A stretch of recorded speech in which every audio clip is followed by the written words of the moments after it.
spot. 15-game hitting streak for Townsend Thomas. How about that? On a run, indeed. Ready for the first pitch to be delivered by Randy Rolling on what's turned into be a beautiful spring day here in Athens. And she starts Shoemaker with strike one. Rolling in the circle for Georgia. Randy Rolling had the start for Georgia back in game one, back on Thursday. She's somebody that really does a nice job of moving the ball well in every single part of the strike zone. And she's definitely going to need to do that today because with every at-bat and every pitch that Florida has seen her, they're trying to take in that information. Works all four quadrants, though, and that's something she can use to her advantage because she does have the drop, rise, screwball, curveball, and that changeup, which I would imagine she's going to try to use a bit more today. Misses, and it's 2-1 to Shoemaker, leading hitter for this Florida team at .443 on the season. That's good for third in the conference. Sophomore center fielder was 0 for 4 last night, 1 for 8 in the series. Rolling brings the 2-1. It's 3-1. Rolling got the start in game one, went 7, gave up 8 hits, 5 earned runs, struck out 6 through 131 pitches. Got the win last night, came on in the 7th to shut the door and give Georgia the chance to walk it off in the bottom of the 7th. Shoemaker works the walk to start things here in the first.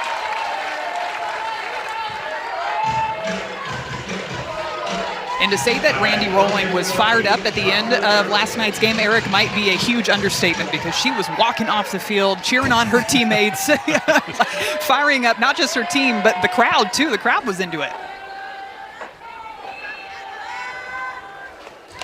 Jocelyn Erickson fouls it off for strike one. Erickson leading the team in homers with 19 and runs batted in with 68. 1 for 6 in the series. RBI double in game one, that 5-3 win that Madison just took you through a couple of moments ago.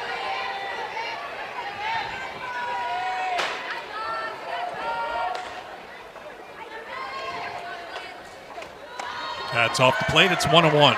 That hit that she had in the 7th inning of game one, what really stood out to me was the fact that she was 0 for the entire day heading into that at-bat. And that just goes to show you that you can never give up on any at-bat because you never know when you're going to come up in the game's biggest moment.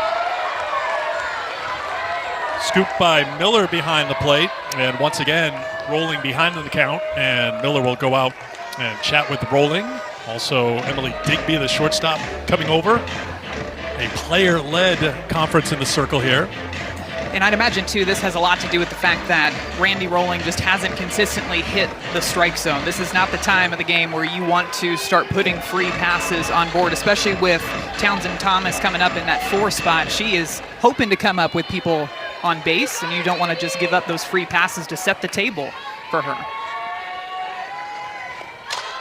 Erickson pops it up on the infield. Calling for it is Kirsten Roos at second base, 1 down here in the first. Sun fighting through the clouds, 63 degrees at first pitch, should be in the 60s today. We were a little concerned about the weather earlier in the week, and there was rain in the area this morning. Little light showers here, but I think we lucked out here today, especially when you look at the forecast in some other precincts of the SEC. Talking about you, College Station. That's out of play. I feel like there were a lot of series, though, especially in the SEC, that had to get moved, or at least game times changed. Yep. Doubleheader today in Baton Rouge, starting at 1:30 Eastern Time between Auburn and LSU. Doubleheader in Aggieland, starting about 1:15 Eastern Time between Oklahoma and A&M after that wild win for A&M spread over 2 days. Foul backing out of play, and it's 0-2 to Kendall Grover. How about the start of that series? Oklahoma has the lead going into the lightning/rain delay on Thursday. They resume game one yesterday, and the Aggies come out and just poured on Oklahoma, and they end up winning game one. And now Oklahoma just had to kind of sit on that loss because now they got to play a doubleheader today. I'm sure it's not sitting very well. Nope. Grover battling, another 0-2 to come. Grover at 318, the senior who plays third base. She had the game one RBI in the 7th that extended the lead for Florida to 5-3, and that was the final. 2 for 8 in the series.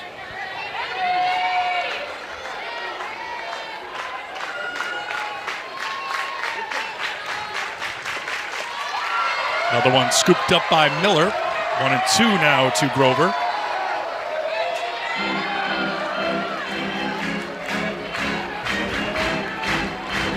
has thrown 8 innings in this series so far, given up 8 hits, 5 earned runs. She's struck out 7. Make it 8.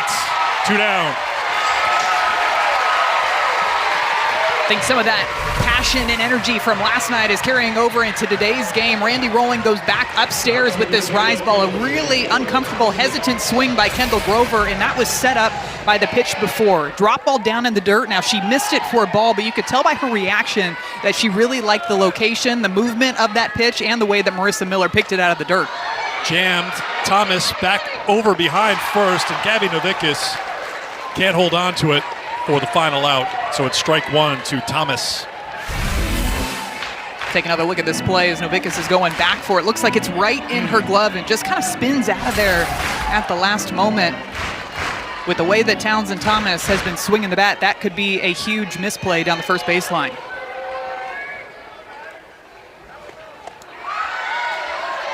1-1 to Thomas at .382 on the season.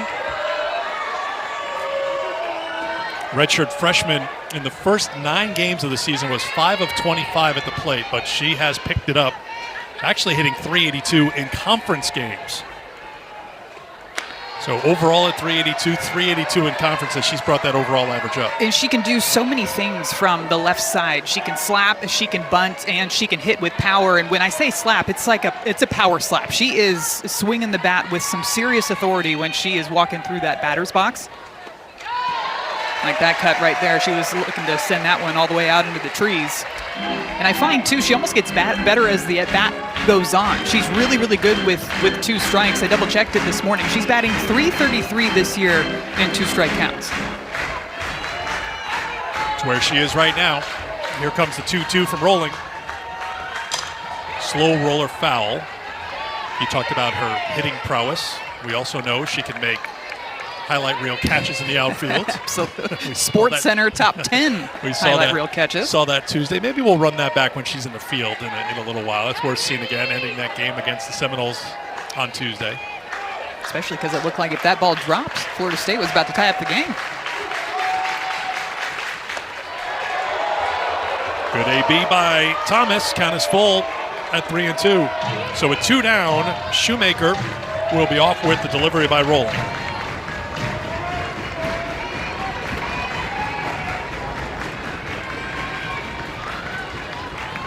Payoff pitch. Line shot to center, drifting back and making the catch is Natalie Ray. Made it look pretty easy. A 3rd time this series, Keegan Rothrock. You can say that for both pitchers, right? Both pitchers have now come in 3 different times. Both of them now starting 2 games. Each of them came in relief in yesterday's ball game. But Keegan Rothrock, pitcher that is very, very well known for her rise ball. She has so much tight spin on her pitches. That's going to be a pitch that she's going to use a lot against this Georgia lineup to try to induce some of those weak fly ball outs, trying to make sure that they can't get their hands too far extended on some of these pitches. Kirsten Roos steps in and fouls it off for strike 1. Here is the Georgia lineup with Roos, Goodwin, Gordon, and Novickas, the top 4, before Tyler Ellison, Marissa Miller, Lindemuth, Digby, and Ray. 5 seniors in the starting lineup here on Senior Day. Familiar look for this team. There's been a little tweak at the top. Roos, during that Oklahoma series, was dropped down in the lineup, but she's back in the leadoff spot. Ooh, Cahalan went a long way to get it. Snow cone being served here in Athens, 1 down. Big smile on Kenley Cahalan's face, too. You can see she reaches out for this one, and it just literally gets caught right in the fingertips of her glove. Even the reaction on Taylor Shoemaker's face as she caught that one, I think it's a similar reaction to what we had up here in the booth, and probably Cahalan had in her mind as well. Still looks like an out in the scorebook, right? Goes in the book. There's no barely. Fly out to 6, but it was closer to 8. Uncharacteristic for Florida. Last night, Madison, they had 3 errors. This is a team that we've watched through the years. Very rarely beats themselves.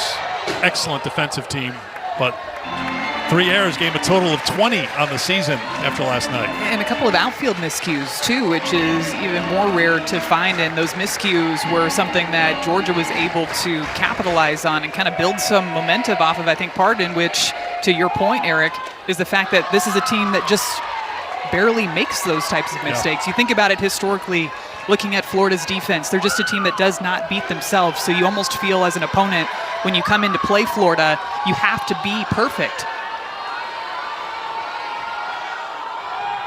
Jaden Goodwin fouls it off. It's 2-2 to the senior left fielder. 412 on the season. That's good for a tie for first with Novickis on this Georgia squad. She had the walk-off to beat Florida last night. Georgia was down 7-2. They walked away with the win. Fly ball to the left fielder, Thomas. 2 down. First 2 batters of this game, and both of them fly ball outs, and that's exactly what Keegan Rothrock wants. She wants to be able to locate those rise balls in on the hands so that she gets that backspin, gets those weak fly ball outs to her outfield. She can also expand and use different parts of the zone, but really that rise ball is her bread and butter in my mind as far as where she's going to get majority of her outs. Strike 1 to Sarah Gordon. Senior right fielder at 405 on the season. 3 for 7 in the series with a double and 3 runs batted in.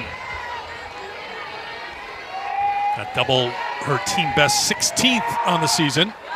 Rothrock ahead in the count, 0-2. 38th appearance for Keegan Rothrock. We know she has been a workhorse for the Gators since stepping on campus in Gainesville.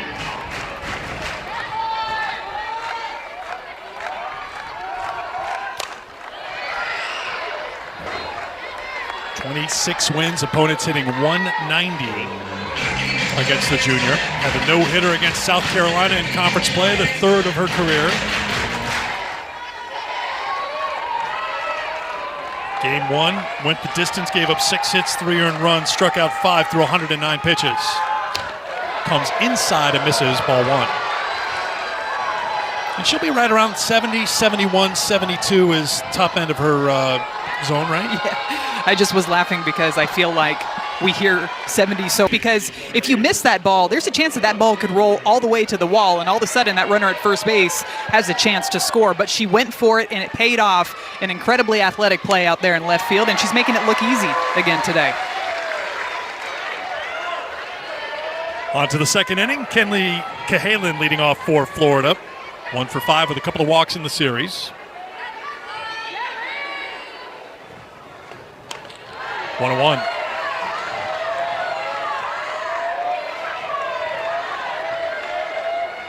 Kenley hit .302 last season in her first year with Florida. .377 entering play here today.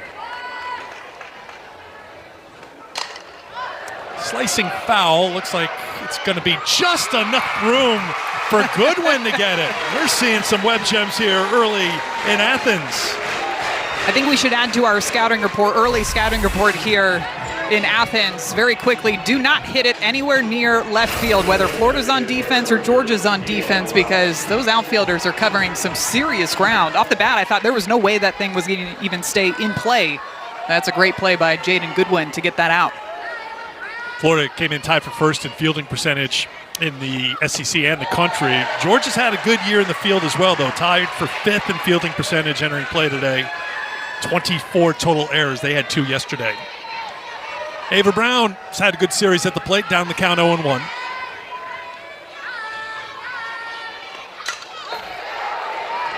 That Georgia defense has been a big area of improvement when you look at where the team was last year and compare it to this year. And when we had a chance to talk to Coach Baldwin, even last season, he said that the defense, that was something that they were working on continuously to try to shore up. This year, it's been a night and day difference. They've been able to make the routine plays, but also make the extraordinary plays. 0-2, misses for ball 1. Brown 3 for 5, 4 runs batted in, a couple of walks in the series. Does have a home run. She did return to the circle to pitch for the first time since February 21st as she comes back from leg injury. She's been in this DP spot, but saw in the circle, maybe to kick off a little rust yesterday.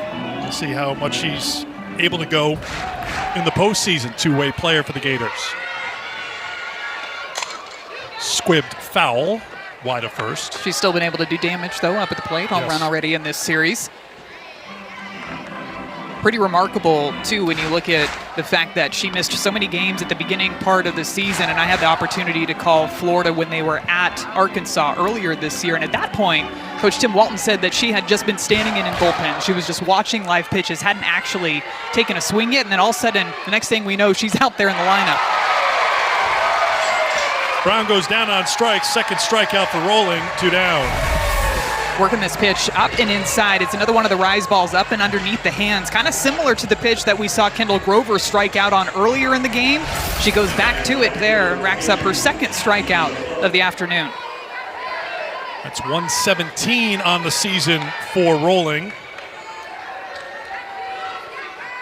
who came into the game today throwing 40 more innings than our next closest teammate, Addison Fisher. Ground ball to the shortstop, Digby to Novickus, a 1-2-3 inning for Randy Rolling.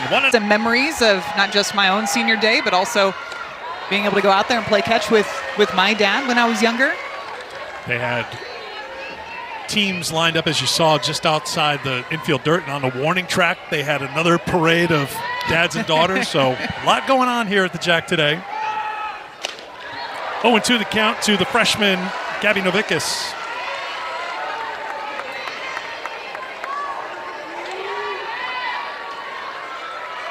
So many young travel ball teams, it looks like, here in their uniforms in the crowd too.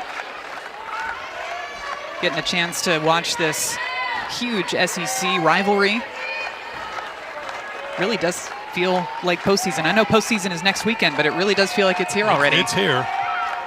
Novickus goes down quickly, strikeout for Rothrock, her first, 1 down. So it is senior day, and I mentioned there's 5 seniors in the starting lineup and 7 total for this Georgia team. And I'm going to give Tyler Ellison's family the gold star here because we asked them pregame. They said the count is 41 friends and family here to support Tyler, who's at the plate right now, who takes ball 1. Absolutely incredible. I love to see it and love to see all the matching jerseys, too. Everybody's got an Ellison 4 jersey on. Yes. There they are. I think maybe they've adopted a few more. That looks like more than 41 now. Tyler has been quite the story. Senior from McDonough, Georgia. Her freshman year, I don't know if there was 41 people here supporting her, but from a distance they were, but she had 1 hit as a freshman. 8 hits as a sophomore. Stuck with it, developed. 39 hits last year, and this season she's hitting .388 with a team best 42 runs batted in. You look at those first 2 years, 38 combined at-bats. You fast forward to last year, had 8 home runs and already up to 8 home runs this year. I look at the run production, too. 42 RBIs already on the season for Tyler Ellison. And just to continue to work and improve and get better each and every day, it's really fun going through career stats for a player like Tyler Ellison and just seeing the constant improvement year over year. Slap through the right side and a base hit. That'll get the Ellison fan club on their feet. It's the first hit of the game for either team. Great swing by Tyler, too, being able to drive the ball the opposite way. She's got one of those swings that can adapt to pitches up, pitches down, and her entire family loves it. Not just the jerseys, they've got the signs, the pom-poms, everything going on with the 41 family members out here to support Tyler Ellison. That's what Senior Day is all about. Second hit of the series for Ellison, who's aboard with 1 down. Little issue for Ella Wesolowski trying to get the communication going with his suit up here.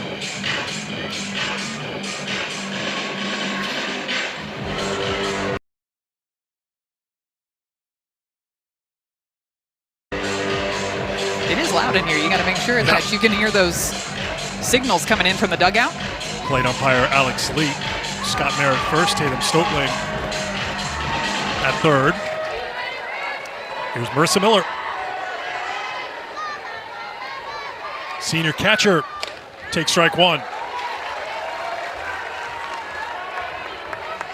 Miller, 278 on the season.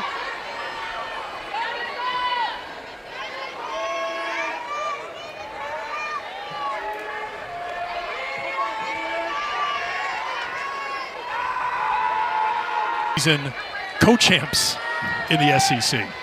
That's what's still at play here. You could have Oklahoma, Alabama, Florida, and Texas A&M all number one. Oklahoma has the half-game lead on Alabama going into the final day of the season. And as we mentioned before, Oklahoma and A&M have a doubleheader in College Station today. This is my favorite time of the year where I toss all the math your way to come up with all the different scenarios. I noticed you got pretty quiet there. Wesolowski down on strikes. Rolling gets her third strikeout. One away.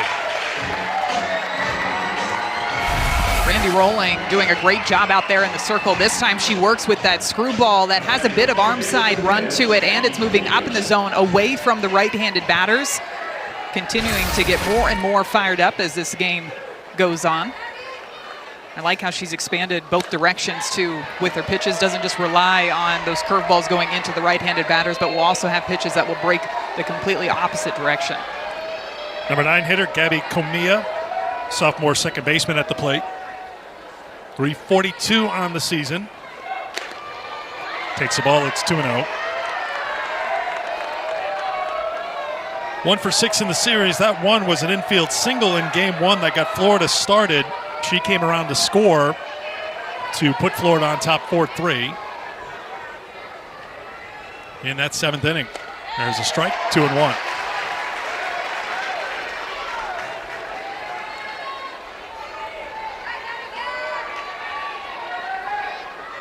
SEC playing their final series of the season on Thursday, Friday, and Saturday, not carrying it to Sunday or to Monday as normally happens for one series. Popped out to the shortstop Digby, 2 down here in the 3rd. NWSL tomorrow. It's Chicago and Portland. You'll see it 1:80 Eastern Time over on ESPN2. Sure, we got some 2-sport youngsters in this building here today. Probably 3 and 4 sport youngsters too. I'm all for it. Top of the order, Shoemaker.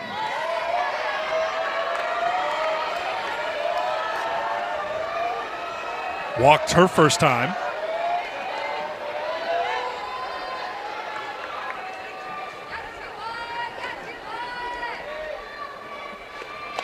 There's a strike.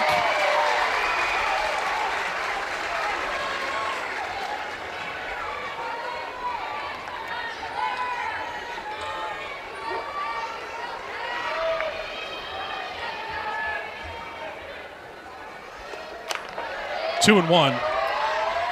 Left-handed hitters hitting .281 against Rolling this year. Righties .213, and this is a Florida lineup that has 6 left-handed hitters out of the 9 in the starting lineup today. Reverse splits for Randy Rolling out there. 3-1 to Shoemaker. You typically see the right-handed batters have more success against the lefty pitcher than the lefties do, but I think a lot of that too speaks to how she can work to every single quadrant of the strike zone, and she doesn't just rely on one pitch to get outs every time. 3rd time she's gone to a 3-ball count today. Counts full to Shoemaker. Goes with that drop ball 3-1 too. We've seen a lot of upspin pitches from her so far, whether it's the curveball, the rise ball, the screwball. That time working the drop down in the bottom part of the zone and gets the call right at the knees. Just missed, and Shoemaker walks for a 2nd time today.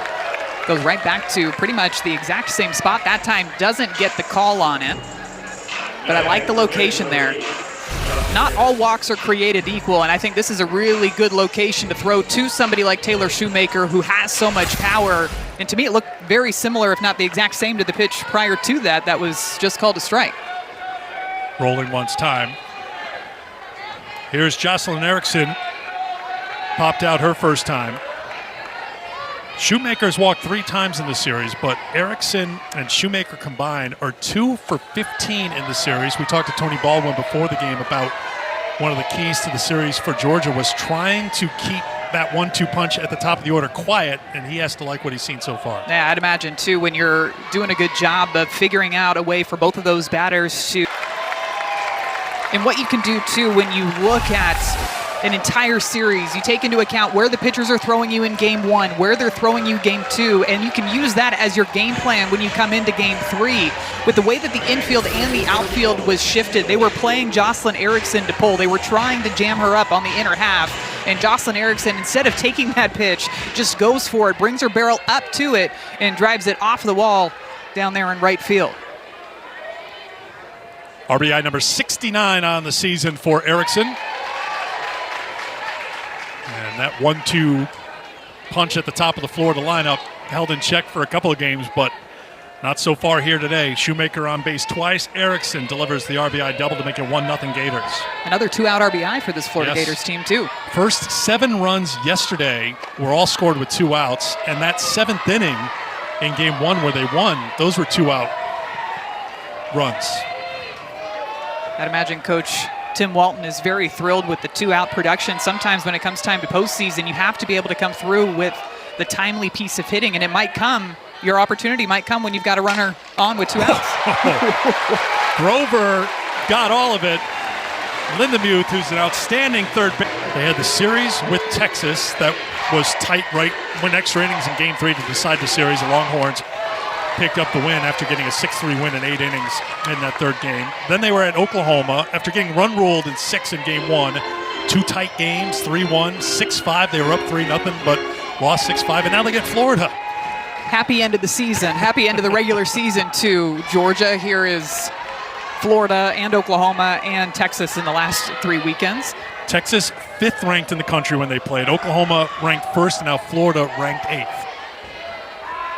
Obviously, you can look at the glass being half full and say, well, we're ready for the postseason. You can throw anything you want at us in the regionals and hopefully the supers if you're Georgia, because we've been through it these last 3 weeks. I think, too, when you look at their schedule at the beginning of the year, too, they played in Clearwater. They were playing Oklahoma State, Nebraska, NC State, UCF, Northwestern, Duke. So they really came out of the gates with a tough schedule, and then you cap it off with a tough end of the regular season in conference play. 3-1 the count to Bailey Lindemuth, leading things off here in the third.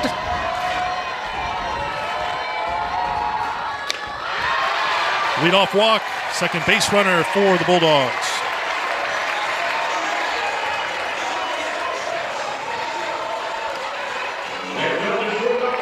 See what they do here with the bottom third of the order, Madison. Digby is the number 8 hitter. She's at 336 on the season. Natalie Ray, the number 9 hitter, is 4th on the team in hitting at 390. Do they go small ball here with Digby? She is squaring the bunt, lays it down.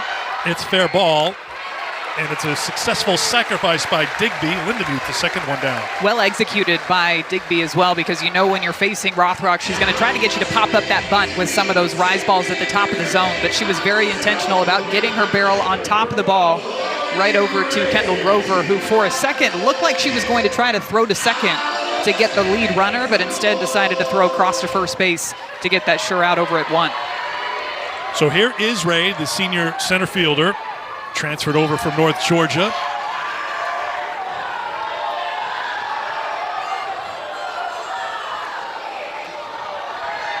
Georgia 9 for 18 with runners in scoring position this series. Ray 1 for 2 in the series. 1-1.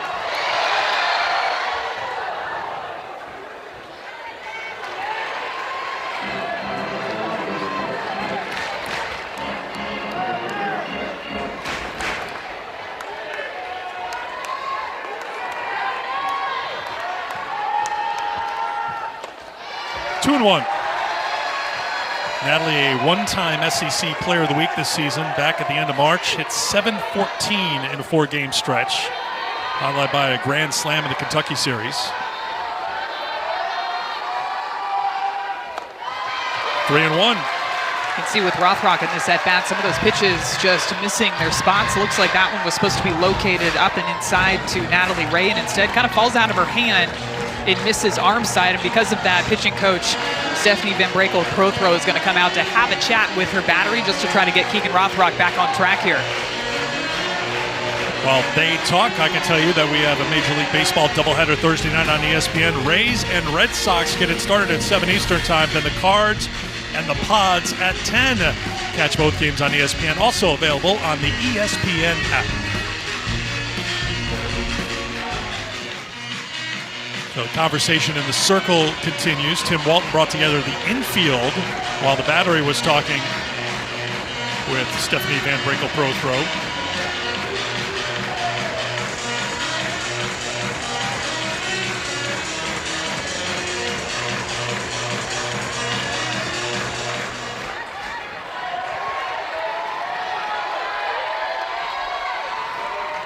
(3-1-2) Ray. Ground ball right side. Comia to first, over to third. Goes Lindemuth, 2 down. Nice job for Keegan Rothrock to bounce back and bring something into the zone. And as a batter, too, when you're in a 3-1 count and the pitching coach just comes out to talk to the pitcher, you can almost guarantee that the pitch is going to be a strike the next one. I'd love to know the stats on that, on the amount of times that a pitcher throws a strike after the pitching coach comes out. But she was aggressive, and she went after a pitch a little bit low and away and hit a ground ball to the right side. Strike one to Kirsten Roos. Popped out to the shortstop. Cahalan made the snow cone catch in center field, her first time.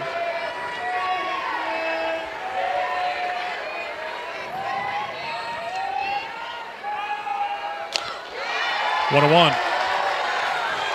Roos hit a 2-run home run in game 1 Thursday that tied the game up at 3. Now 5 for 9 in the series with 3 runs scored. Trying to chase Lindemuth home from third. 2 and 1. That home run came on a rise ball against Keegan Rothrock, maybe missing a little bit more over the middle of the plate, but it was up. This time in this at-bat, they're really trying to work those rise balls on the outer half.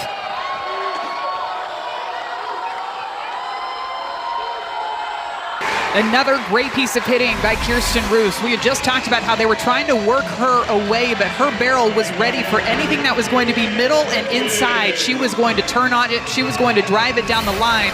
And she did exactly that with a pitch that was more up, but on the inner half. And she smokes it past Kendall Grover over at third base. 2 down for Jaden Goodwin. Fly to left her first time. That's out of play for strike one. Can't help but think back, Eric, to that walk-off that Georgia had last night. And I don't know about you, but I think several softball fans across the country were probably having flashbacks to last year's Women's College World Series, where Nigeri Kennedy for Texas Tech went to intentionally walk Reese Atwood in the championship series, and Reese Atwood ended up getting her first hit of the World Series against a pitch that was supposed to not even be close to the strike zone. You went through at the top of the telecast where Shorty was at the plate, reached out, and hit a pitch that was supposed to be outside the zone. That's off the glove of Grover. She's got time, makes the throw just in time. Don't think we'll have a challenge here. Good job by Grover to stick with it. We're tied at 1. Looking forward to watching those games this summer and watching the athletes that we get a chance to see compete here in their senior seasons in college ball and move over to the professional ranks. And 2 more teams added to the AUSL in comparison to last season. So love to see the growth and the expansion across the country. Thomas tries to bunt, pops it out to Lindemuth. 1 pitch, 1 out here in the 4th. I believe it's been 17 golden tickets that have been handed out so far this season. Some great pitchers, too, have also been the recipients of some golden tickets, along with Tim Walton's. It was interesting because that was after a loss in Gainesville, and normally it'd be like, oh gosh, we're going to do this, but you can just see the joy and the celebration for the accomplishments for those 2 individuals to be recognized. And that just, we were in Gainesville on Tuesday, just talked about how that kind of just lifted the cloud off after a 4-0 loss to Auburn and kind of turned it into a bit of a celebration, which was, that was cool to see. And I think so many of those presentations, if not all of them, if we've watched all of them, just the pure joy, the tears, right from Nigeri Kennedy being the first one and those who were surprised. And it was just a great way to execute a plan. And to be able to be on the field and celebrate with your teammates too. The element of surprise along with it, you're always wondering who's going to get the next one. But then to your point, Eric, to be able to have that moment of just joy and celebration of all your years of hard work, not just collegiately, but you even go back to travel ball in high school and all the years and lessons and practices leading up to that moment. Just such an incredibly special moment for all of those athletes. Cahalan, ground ball right side. Throw to first is wild. Gets away from the catcher backing up the play. So Cahalan is going to take second base as Rolling's the one who retrieves the ball back against the backstop.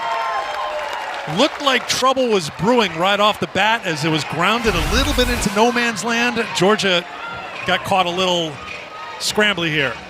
Now, Kirsten Roos is playing a little bit up the middle, and Gabby Novickus is off the line just a bit because Kenley Cahalan does have power, so Kirsten Roos had to go a long way into the 3-4 hole. I think even if that throw was on line, it would have been a very close play over at first base, but that miscue on the throw puts Cahalan over there in scoring position. Scored a single and an error on Roos on the throw to allow Cahalan to go to second. That's the third error for Georgia defensively in this series. Really uncharacteristic on both sides for both teams, just some of the errors that we've seen throughout this series, and we talked about it earlier, some of the miscues that have been in the outfield. Off the end of the bat, dropping quickly, and he'll drop in for a base hit. Cahalan was holding to see what happened, so she'll be held at third by Walton. Runners on the corners for Florida with one down in the fourth. Ava Brown has her fourth hit of the series. This one hit right off at the end of the bat. It's a screwball going away from the righty Brown, so because she gets it off the end of the bat, it just drops into no man's land over there over the head of Kirsten Roos. And Cahalan had to watch to make sure that that ball dropped in the outfield before she took off towards third base, so Coach Tim Walton holds her up, and now pitching coach Chelsea Wilkinson out to have a chat with Randy Rolling and Marissa Miller back behind the plate. So as they all chat, I have time to tell you about the NBA playoffs coming up tomorrow. Game 7, Magic and Pistons in Detroit. 3:30 Eastern time on ABC. The Magic up by 24 last night. They lost by 14 when Orlando scored just 19 second-half points. So they'll wrap it up tomorrow, Game 7 on ABC. First and third, one down for the junior right fielder, Cassidy McClellan. Grounded to short her first time.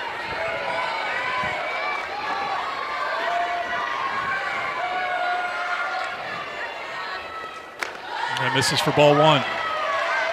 We've talked about how Randy Rolling has been fired up, and she's kind of set the intensity level for this Georgia team.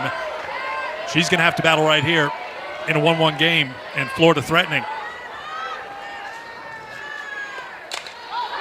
1-1.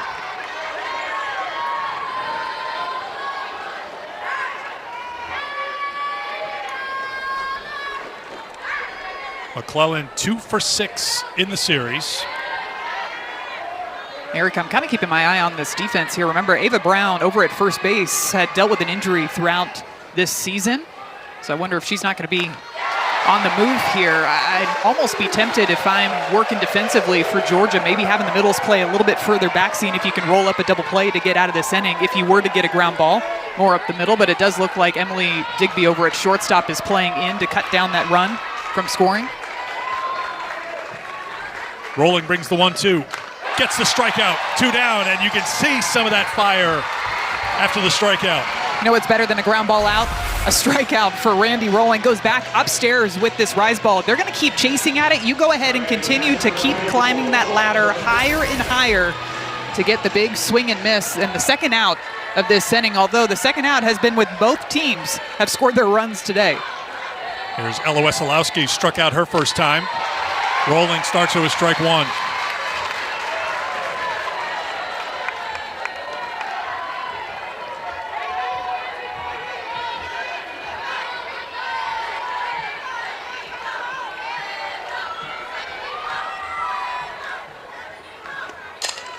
Off the end of the bat, foul, and Rolling's ahead in the count 0-2.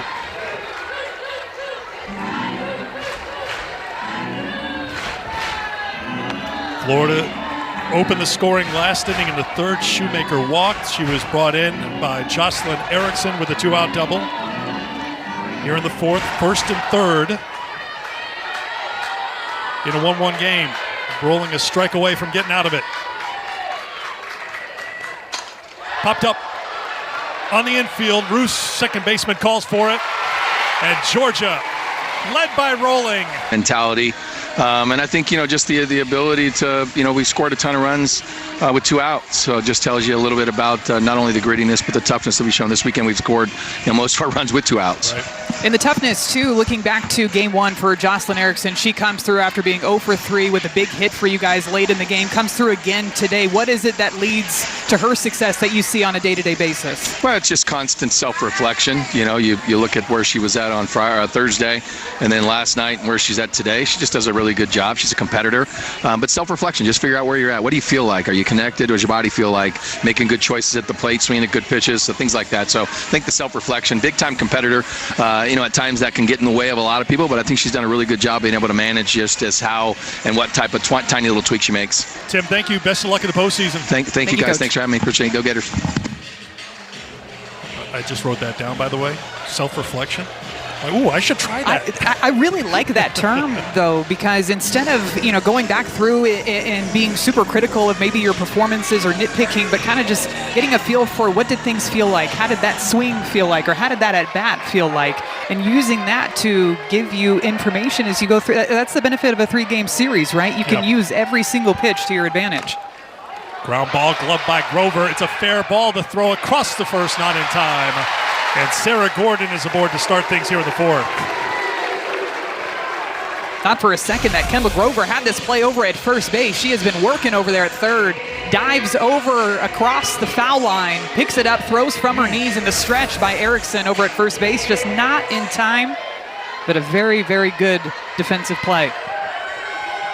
So Gordon, who was robbed of a hit her first time, has her 4th hit of the weekend. And here is Gabby Novickas to rights. Put away by McClellan, 1 away. Self-reflection, too, if you think about, talked about for years, you think back to your playing days, you're going to fail at the plate more than you're going to succeed, right? I mean, just think about it, just the nature of the sport. It's tough to deal with. It really is. And just, maybe you go 0 for 4, but maybe there's like, well, you know what? I hit it well, or I picked up the pitch, or just didn't find the spot. We were talking to Tony Baldwin about that before the game. They were in a stretch, especially against these really tough teams, where they were hitting balls right at people, or they weren't finding the holes that maybe they found yesterday against Florida. So you just got to kind of be honest with yourself, give yourself a little grace, right? I mean, I know you were always tough on yourself. Still am. You stopped that. I don't know. Oh, you didn't stop that. I don't know. It's that balance, because there are a lot of athletes across the country, too, that have a bit of that perfectionist mentality, and it's difficult to have that type of mentality in a sport of failure. Grounded to Grover. Could be 2. It's off the glove of Comia. I don't know if she was just thinking, make that quick turn to try to double up Ellison at first. Everybody's safe with 1 down. We've seen some great defense in this game, but also we've seen some miscues from teams that typically just do not make these types of mistakes. The throw is a little bit up, but that's a throw that has to be caught by Gabby Comia. And Gabby Comia is a great defender over at second base. We have seen her throughout the year make some incredible plays, but that one right there is just a mistake of her just not getting that glove up enough to get that first out at second base. The error proves costly for Florida. You're seeing Georgia make adjustments with their barrels to be able to get to these pitches. You heard Coach Tony Baldwin talking about the change in speeds. Well, how can you maximize essentially your margin for error when you've got a pitcher like Keegan Rothrock that is mixing speeds? Well, is keep your barrel back behind your hands. And Georgia's right-handed batters are putting on an absolute clinic on how to drive the ball to the apogee in the right center gap. Ball 1 to Bailey Lindemuth. So just backtracking, the infield hit for Gordon. Novickas flies out to right. Ellison reaches on a fielder's choice, but it's a throwing error charged to Grover at third. So it was first and second with 1 out, and then Miller wastes no RBI number 26 on the season for Bailey Lindemuth. And again, Eric, where is that ball going? All the way out to the apogee, or the Georgia sign that's out there in the right center gap. That is the way that they are trying to swing the bat. They want to let that ball travel. That's exactly where these righties are trying to aim to hit it, because they want to adjust their timing to be able to hit not just the rise balls up, but those off-speed rise balls as well. Strike 1 to Emily Digby. Sacrificed her first time. A run in the third, 2 here in the fourth for the Bulldogs to take the lead.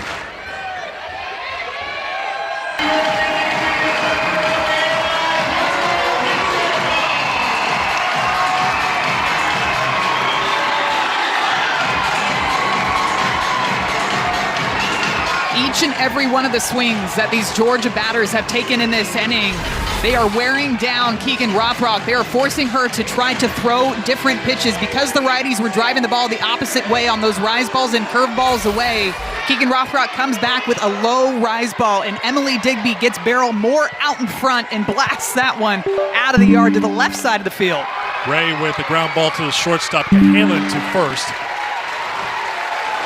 That will do it. They've taken advantage of it. They've gotten that timely hit when they needed it with a runner in scoring position. They strung together those great hits opposite way, and then it was Emily Digby with the huge blast out to left field to really bust this game open. Her 8th home run of the season. 67 home runs now for Georgia as a team. That's strike one to Gabby Camilla. Popped out to short her first time, so now Randy Rolling working with a 4-run lead.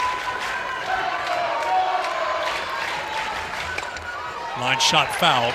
Florida came into this series, the final series of the season in the SEC, with 2 errors in conference play. They've committed 4 here in this series. What, 20 errors on the season total combined coming into today's game? Right. 0-2 the count to Comia leading things off here for the Gators in the 5th. Called strike 3. 1 down here in the 5th. So much at stake, not just for seeding for Lexington in the SEC tournament, but also NCAA tournament. That RPI 16, we know the story by now. Top 16 teams get to host the regional round. The RPI isn't the lock for where you are, but you want to be inside that RPI of 16, top 16. That seems to be the case year after year, right, Madison? Yeah, the selection committee, they're going to look at the RPI. They're also going to look at DSR. They're going to look at KPI. I'm throwing a bunch of letters at you, I know, but when you look at all these different rankings, each of them kind of take into account a bit something different when it comes to the calculations and the rankings of each one of them. But Georgia's kind of pretty much in the same spot. When you look at DSR, they're sitting there right at 17, and for KPI they're right at 18, so they're kind of right on that host bubble if you were to just look at those rankings specifically. So a win today over Florida would be massive. Shoemaker, chop, Lindemuth shows that arm. 2 down. Bailey came into the game with 3 errors on the season and 97 assists. Plays a great third base over there. Has had to make some tough plays in this series, too. There was one ground ball you and I were talking about yesterday. Kind of took a funny hop off of her shoulder, and she recovered and still was able to make the out. Moves very smoothly to both her left and her right. Georgia's defense, too, coming into today on the season, only had 24 errors. So just goes to show you how rare it is for both of these teams to make the miscues that we're seeing this weekend. 2 down for Jocelyn Erickson, 1 for 2. Brought in Florida's run with a double in the 3rd. Strike 1. We'll see where Randy Rolling decides to throw to Jocelyn. Remember her last at bat, that double that she had off of the right field wall was one of those rise balls way up and in on the hands. Maybe she tries to go back away with some of these curveballs or even an off speed here. 1-1. We've seen a big improvement for Jocelyn this season, specifically on the low and inside part of the plate. Just looking at last year, her slugging percentage on the pitches that were tracked was right around 600. This year, Eric, it's up over 1,300 in the same low and inside location. Rolling works away, 2-1.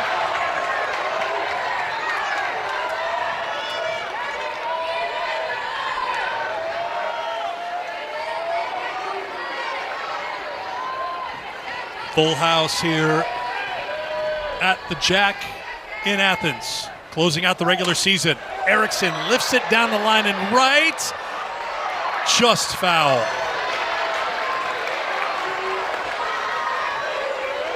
I was waiting for that ball to see if it was going to hit off of the foul pole down the right field line. Erickson bidding for her 20th home run of the season. 2-time All-American.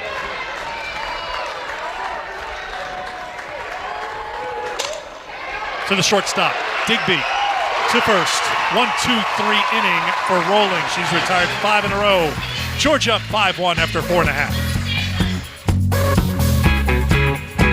there's so many storylines, for some of the teams in the SEC. As ball one from Rothrock. You look at Auburn, a 25-25 team. So if they sweep their doubleheader with LSU today, they'll be eligible for the NCAA tournament. Mizzou, a team just a game under 500, have to be 500 to be eligible for the tournament. Win today and one win in Lexington, they'd be eligible. Whether or not they get in is another story. You have to start with being eligible. So that is one layer of stories. Then you have teams jostling position and trying to get double buys in the tournament and top 8 and work a bye. That's a ball to Roos, 2-1. And conference titles to go along with that, too. Yes. So much at stake, and a lot of the games have gotten underway, too. A&M and Oklahoma just getting underway after A&M had 5 runs with 2 outs in the 6th inning and the completion of game 1 from Thursday to win yesterday 8-5. So they're playing a doubleheader here today. 5 o'clock game will be right here on ESPN, 5 o'clock Eastern time. You see Baylor and Texas Tech, 2:30 Eastern time here on ESPN. 3 big games here today. Roos out of play. Alabama looking for the sweep of South Carolina. Vic Moten went 6 yesterday. Freshman looked good again, 3 hits. So Bama clinched the series. That's their 7th series win this year. Crimson Tide have had a great run. How about Arkansas in Austin? That's been impressive. Robin Herron, when she is on, she is one of the toughest pitchers to hit against in the country. Leadoff walk for Roos here to get things going in the 5th for Georgia. Sailor Timmerman came on for Arkansas yesterday. 7 strikeouts in 4 innings pitched. That was electric in a 4-3 win as Arkansas was down 3-0 but had a 4-run 5th inning. And it's another road series win for Arkansas. They seem to do that time and again. Tennessee, after that loss to Alabama, they've bounced back in a big way. They've won 4 in a row. They've won the first 2 games of the Mizzou series. Ball 1, a good win. They're up 1-0 too in the bottom of the first inning. Gabby Leach with a double. Mississippi State and Ole Miss, rivalry weekends in Oxford. Alyssa Faircloth had the one-hitter with 14 strikeouts game 1 on Thursday, but Ole Miss with a bounce back to even up that series. Ground ball to second to toss to short, and it's dropped. Everyone's safe. Another Florida error. That's their 2nd today, their 5th in the last 2 games. Off the bat, this looks like it's going to be a tailor-made 4-6-3 double play all the way. A nice job by Gabby Comia, gets the toss, underhanded flip, and Kenley Cahalan goes for the bare hand to try to get rid of that ball as quickly as she can. But in that moment, too, I'm thinking you've got to get the first out. You've got to get that lead runner out over at second base. And now when you look at the way that Kenley Cahalan has played shortstop all year, 9 times out of 10, she's going to make that play. But in this moment, she's not able to secure that one barehanded, and it ends up being costly. And we have seen Georgia already capitalize on the mistakes that the Florida infield has made, and now they've got another prime opportunity, 2 runners on board, nobody on, to try to tack on some more insurance runs. I get the feeling, too, Tim Walton goes out there. This wasn't the pitching coach going out to talk to the battery. No, that was all defense. Tim Walton went out to the circle, but that was to send a message to the infield to clean things up, you would think. Yeah, sending a message too, and also slowing things down. It is loud here at Jack Turner Stadium. The energy is outstanding, and you're trying to slow things down because Georgia is just feeding off of this momentum, and you don't want Keegan Rothrock too to go out there and try to do more than what she's already been doing. She induced a weak ground ball to the right side. That's what you need from her. Strike 1 to Sarah Gordon. They scored a throwing error on Comia. Looked like the ball was there. That's just Cahalan trying to make a bare hand play. I agree with you. That's 2 errors now that have been charged throwing errors where if we're looking at it, I feel like the error should be on the receiver. Now I get why it's being called on the thrower, but when you look at these plays, it was the throw that came across from Kendall Grover over to Gabby Comia over at second base that she didn't make the play on, and then also that toss to Kenley Cahalan. Those are balls that just have to be caught. 1-2 to Gordon. Robbed of a hit in the first by Thomas in left. Reached on an infield single and scored in the 4th. 1 for 2 today, 4 for 9 in the series. Line drive, base hit to right. They'll hold the runner at third. Good throw from right from McClellan. Bases loaded, nobody out. You've been impressed with how Georgia has approached things at the plate here today. They are letting these rise balls travel in, and you heard Tony Baldwin talk about the change in speeds. That's one of the reasons why Keegan Rothrock is so good in the circle, because of the high spin rate and how she's able to take just 4 or 5 miles per hour off of those pitches. But Georgia's taking away any bit of indecision on those off speeds with the way that they are swinging the bat. Strike one to Gabby Novickis. Sorry, Mike. Just purely based off of the barrel angles, too. And I know we talk a lot about the apogee and the righties trying to hit the ball that way, but it's all part of...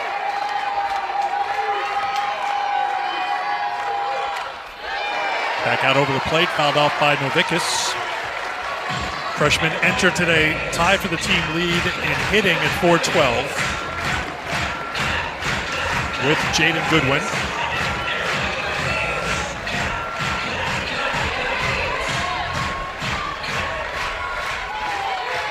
Our graphics department, perhaps foreshadowing here. Here's the 0-2. Comes inside and misses for ball one. Novickis has had a great freshman season for Georgia. Starting over at first base. Powerful right-handed bat right in the middle of this order. 2-2 to the freshman from Chicago. 4 for 8 with a couple of runs batted in the series.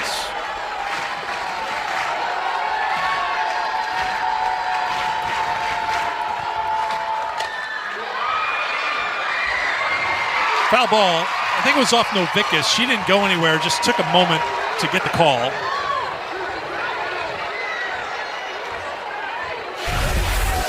Let's see where this one hits. Yeah, it looks like it hits right on the inside of that left foot.